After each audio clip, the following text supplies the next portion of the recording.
ಭೂರಮೆಯ ಆಧಾರ ಈ ಕಲೆಯ ಸಿಂಗಾರ, ಬಂಗಾರ ತೇರೇರಿ ಮೂಡಣವೇ ಸಿಂಧೂರ, ದಿನ ದಿನ ದಿನ ಹೊಸದಾಗಿದೆ. ಇಂದಿಗೂ ಜೀವಂತ ಶಿಲೆಯೊಳಗೆ ಸಂಗೀತ, ಸ್ವರ ಸ್ವರದ ಏರಿಳಿದ ತುಂಗೆಯಲಿ ಶ್ರೀಮಂತ, ಕಣ ಕಣ ಕಣ ಕರೆ ನೀಡಿದೆ.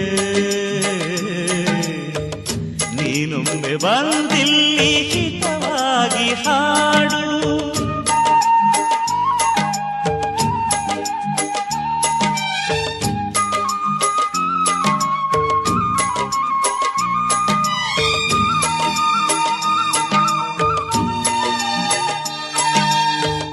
ಕೇಳಿಸದೆ ಕಲ್ಲು ಕಲ್ಲಿನಲ್ಲಿ ಕನ್ನಡ ನುಡಿ, ಕನ್ನಡ ನುಡಿ.